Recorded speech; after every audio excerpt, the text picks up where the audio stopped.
Thanks, Michelle. When we first entered the lobby at WCVB, we were greeted by a very friendly receptionist who knew just who we were. And as we looked around the lobby, we were able to see all the different accolades that the company had earned over the years. The first place we were taken to was the newsroom. Would you care to talk more about that, Rachel? Sure. So the newsroom had a very open layout with all the desks located in one central area. The tip room was adjacent to it with a glass wall and a door that was never closed. I think this is really important in this industry where information needs to flow efficiently and accurately. Management also values being accessible to their employees. In my interview with President Bill Fine, he mentioned how he disliked having his office secluded all the way upstairs in the corner and not in the middle of the newsroom with everyone else. That's interesting because in my interview with Andrew Vries, he mentioned how he always leaves his door open. That way employees don't feel intimidated to come to talk to him. And another thing I noticed about the newsroom is that they have a camera set up right in the middle. That way if a news story comes in and they need to break it, they can just start filming right away. And that's really important for making an environment where communication can flow so freely. Right, I think communication is vital to this industry. However, because this industry moves so quickly, most of it is unofficial. In a lot of our interviews with the managers, they were talking about how their main source of communication with their street reporters are actually text messages, which I thought was very interesting. However, there still is a lot of face-to-face interaction, especially in the morning news meeting we observed. Right, and during that meeting I noticed how the assistant news director would stand at the front and he had a whiteboard behind him and everybody would throw their ideas around and everybody would just throw different stories that they could report on for the day. And no one was really timid or shy to give their feedback, and overall that made it for the best news story possible. Right. In regards to the Red Sox Game 6 coverage, I remember one producer suggested doing an idea of a story about kids staying up late to watch the game, or if teachers were giving homework that night. And however it was put on the board, everyone respectfully decided that because there was so much else going on in the city of Boston today, they weren't going to do that story. Well, WCVB does like to focus a lot on the local news. And this dates back to when they first started in 1969.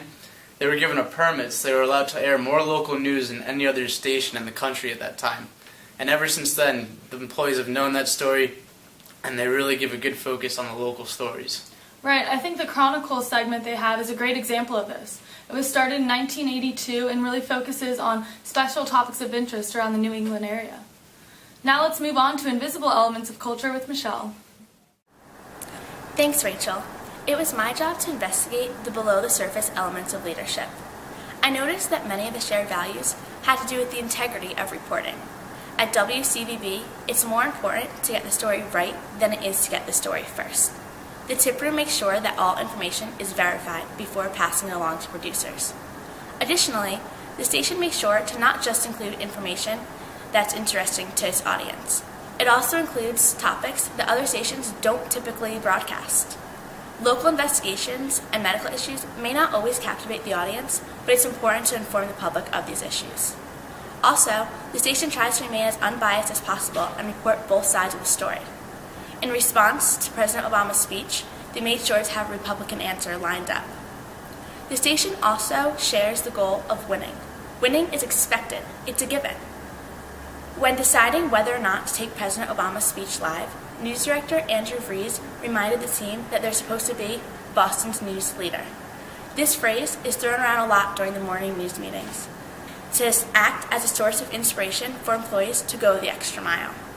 First place is expected. Anything else is extremely disappointing. This level of excellence could not be maintained without employees working tirelessly to be the best. The company looks for individuals who are self-motivated and driven to succeed.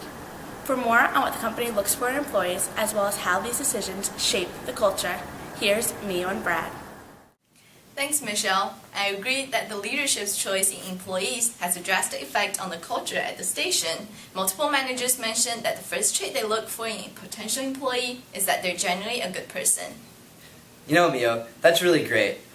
Another thing that was talked about that Andrew Vries likes to see in his employees he likes to see that they have a drive to challenge themselves and improve themselves. He also likes to see that these employees share a complementary skill set that is different from the variety of skill sets already at the station.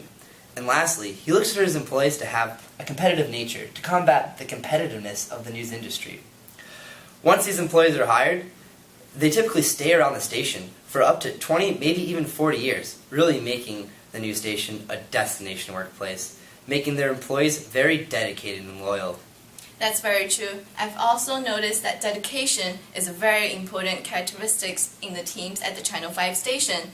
Bill Fine tells his employees to make themselves indispensable all times because this is a 24/7 job. Therefore, they're always on call. This also reflects the style of leadership of management by providing guidance and directions to its employees, but also giving them a huge amount of autonomy. This motivates the employees there to go beyond and above the already high standard of excellence while making them feel proud of the work they're doing. It also encouraged the employees to pursue their own creative vision as well as furthering the emotional investment in the work they're doing.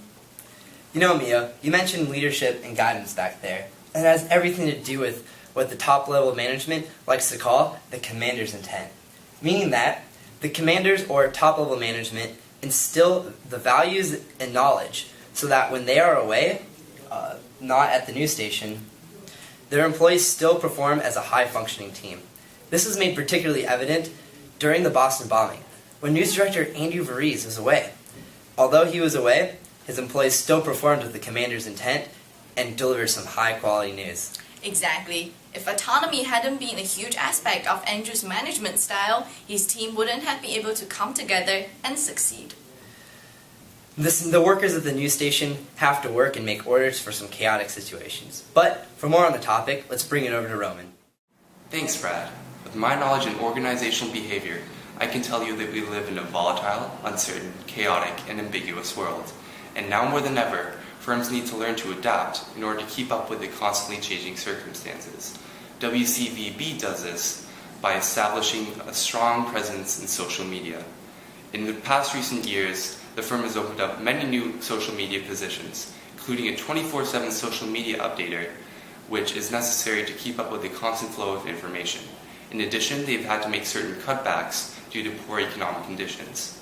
As a result, they've had to learn to do more with less resources and less employees than in previous years. There's also an even greater expectation for the news industry than in previous years. The expectation is that news should be instantaneous, meaning they have to make certain additional broadcasts and have a constant presence on social media. Overall, the news industry is extremely fast-paced, which means employees have to be flexible and have to be able to adapt to different work styles at any point in time. Despite all of these challenges, WCVB has managed to create and cultivate a very successful and adaptive culture. Now back to you in the station.